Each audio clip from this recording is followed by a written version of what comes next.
দেশে প্রথমবারের মতো রেট্রোফিটিং পদ্ধতিতে রাঙামাটিতে সেতুর সংস্কার কাজ করেছে স্থানীয় সরকার প্রকৌশল বিভাগ। নতুন সেতু নির্মাণে ৮০ কোটির বেশি টাকা খরচের বদলে মাত্র ১,৮০,০০,০০০ টাকা খরচ হয়েছে। দুর্ভোগ কমার পাশাপাশি সেতুর স্থায়িত্ব বেড়ে যাবে ৩০ থেকে ৪০ বছর। রাঙামাটির আসাম বস্তি সেতু, যার মাধ্যমে রাঙামাটি শহরের সাথে কাপ্তাইয়ের সড়ক যোগাযোগকে সহজ করেছে।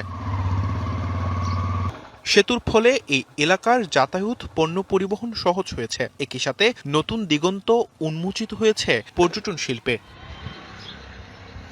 অতিবৃষ্টি, পাহাড়ি ঢল আর বন্যায় পুরনো এই সেতুটির অনেক পিলারের কংক্রিট খসে পড়েছে। দেখা যাচ্ছে পিলারের রডও ধীরে ধীরে ঝুঁকিপূর্ণ হয়ে ওঠা এই সেতুটি আবারও পুনর্নির্মাণ করলে সরকারের ব্যয় হতো প্রায় ৮০ কোটি টাকা।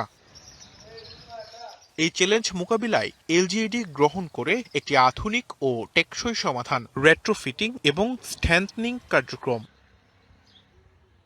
এই পদ্ধতিতে সেতুর ভার পিলারের উপর না দিয়ে লোহার পিলারে ভার সরিয়ে ফেলে কংক্রিট ও নতুন করে রড যুক্ত করা হয়।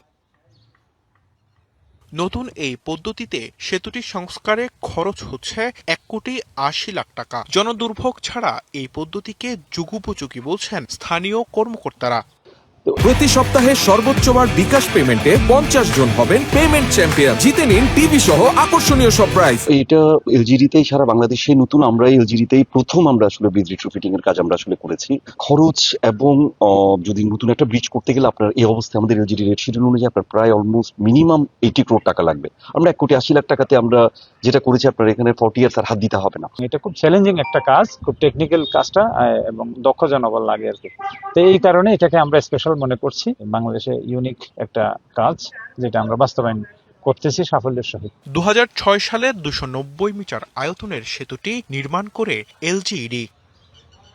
DBC news desk.